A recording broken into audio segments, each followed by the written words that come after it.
Hello everyone and welcome to my channel. My name is Kalika and you're going to be a slightly spicier person after watching this video. Ruin my fancy honeymoon dinner with my wife? I'll crop dust you and your entire family. A little backstory. I got married last week and we were gifted a trip to Maui. We're not well off by any means and we're stressing about the financial aspect of actually enjoying Maui. We opened our wedding gifts before our trip and were fortunate enough to alleviate some of that stress. We were able to cover a decent meal for lunch and dinner, a few fun activities, and a lot of alcohol for the 5 nights in Maui. We decided on our last night we'd take whatever we had left and really treat ourselves to a fancy meal. So, before I get into the meal itself, I need to include some critical details during the week leading up to it. I'd been drinking like a fish all week, threw away any pre-wedding diet I had and became a human garbage truck. I was trying everything and enjoying the Hawaiian food to the fullest. This really destroyed my stomach, but it was worth it. For my wife, not so much. A mixture of fish, chicken, beef, and copious amounts of alcohol made a smell come out of me that no person should ever have to endure. I was aware of this and did my best to never release one of these bombs in public. Now to the dinner. We found one of the fancier places around our hotel. It was spur of the moment, so we had to wait nearly an hour for a table as it was a Friday night after the 4th of July. It was a packed house. It ended up being worth the wait as we were sat at a nice little table near the bar overlooking the ocean. It was perfect. Dinner was going great, some of the best Mai Tais I'd had all week. We got appetizers that were delicious, followed by bread and salad. We finally get to the main course. We both get filet mignon and I had served it up by adding a lobster tail. I was so excited. Edit to add, I'm a chef and this was the best filet I've ever had, hands down. As soon as the food got to our table, a foreign woman, maybe Russian, couldn't place the accent, and her 4 kids moved to stand right next to our table. They inched closer and eventually sat on the ledge where our view of the ocean was, literally a foot from us. At one point, one of the kids took the 3rd chair from our table and turned it slightly and sat in it. The mother even muttered, "Oh, sorry, too close?" as the look on my wife's face basically screamed, "F you." I responded, "Yes, a little," and she just looked away. The mother walked away after about a minute and left her young children there unattended for about 10 minutes when they eventually got bored and went to find Mum. It was nice that they finally left and we got to enjoy our dessert and our last drink in peace, but damn did that kill the mood of the meal. As we were leaving, I felt one of my farts brewing. I knew it would clear a room after what I just ate and drank. I saw that woman and her kids still waiting for a table at the front. I deliberately stopped, turned back to my wife and told her to go ahead. I timed it perfectly. I let one rip about 5 to 10 feet from passing them and stalled out as soon as I walked by and did a little booty wiggle for good measure. There's no doubt in my mind that woman got a full taste of my ass. I told my wife right after we walked by and I've never seen her so pleased at someone's discomfort. She's the sweetest thing and wouldn't wish that familiar deadly aroma on anyone. Wow, that's a hell of a way to start off married life. Want to bite me when I'm offering you a treat? Fine, no more peanuts. I work with birds, over 600 parrots, and while they're breeders' birds and not pets, I have a good relationship with most of them. When I'm feeding the African greys, I always offer a peanut through the cage to any birds willing to come up and say hi, both to reward sociable behaviour and to interact with them during feed times. I learned very quickly which ones appreciate this, and they talk back or dance or click and whistle. Others just stay back on their perches and don't approach me, and that's fine. But one sneaky jerk would take a peanut from me with no problems almost every day. And then one day, he tricked me. He kept back an inch or 2 from the wire wall, making me reach in to offer him his daily peanut. And he launched at me and bit down on my finger hard enough to pierce the skin and started bleeding pretty good. It effing hurt. But I know enough not to jerk back if that happens, lest I hurt the bird or make the bite worse.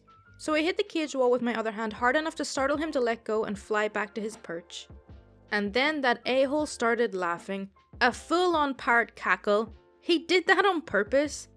I put pressure on my bleeding finger, got it wrapped up, and continued feeding everyone as I plotted my revenge. The next day, I'm feeding like usual, and as I get to his cage, he's right up front there, waiting for his daily peanut treat.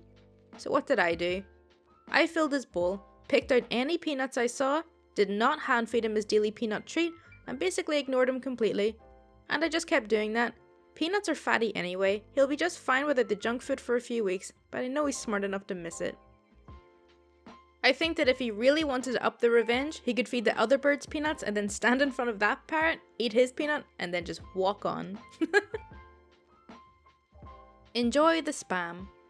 I have this neighbour across the hall who's the epitome of grumpy old man.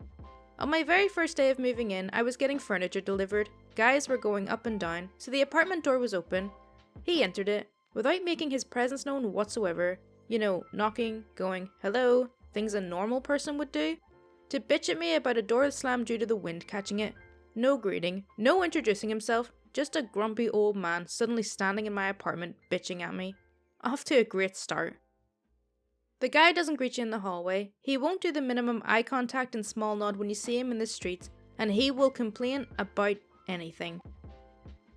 Fine, I don't expect him to be my best friend. I do, however, expect a minimum of civilized behaviour, so I started going, hello, hello, hello, hello, at him when he wouldn't greet me in the hallway. Harmless fun so far. One day, I decided to get a piano. I'm not a beginner, mind you, I've played for over a decade in the past, so you get to hear reasonably complicated pieces, and the annoyance level should be pretty minimum. Still, being a very considerate person, I left a note in all the neighbours' mailboxes 3 weeks in advance, informing them of the fact, and here's my phone number if you have any issue. No one ever called. I got the instrument delivered, started playing again, man it feels good, and the show started.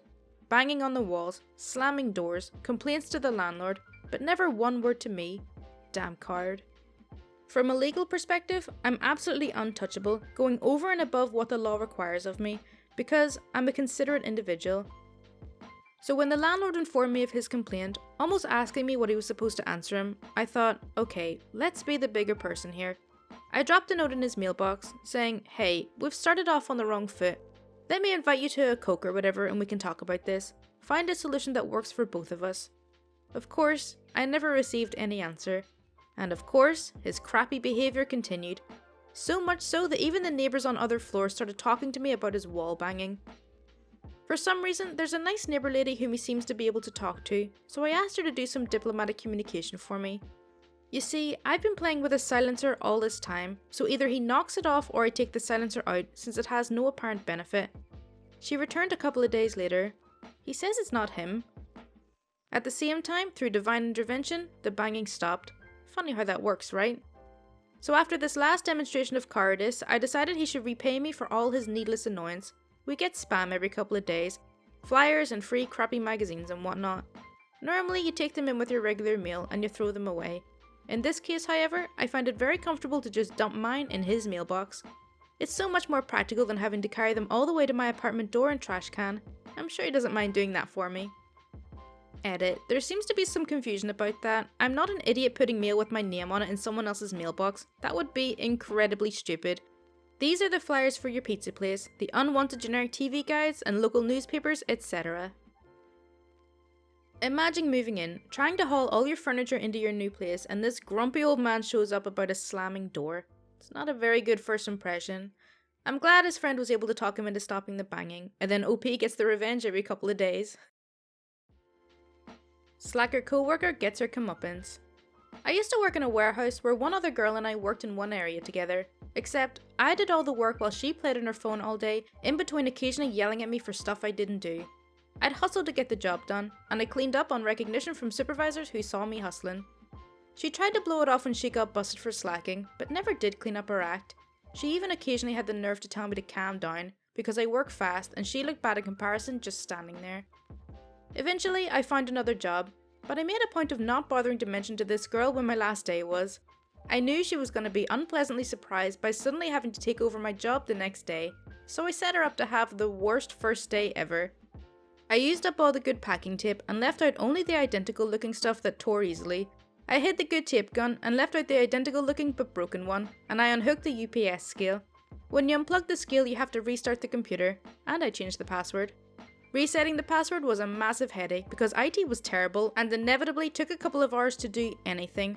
The whole thing took less than 30 seconds, and I sabotaged at least half a day for her. I later learned she got fired for not doing her job. That's a good, simple but effective revenge. Very well done. Okay, so that's all for r/PettyRevenge. I really hope you did enjoy it. As always, if you do want to see more content like this, then please do subscribe. My Twitter, Discord, and Patreon links are in the description, and any support is greatly appreciated. Thank you so much for watching. Bye!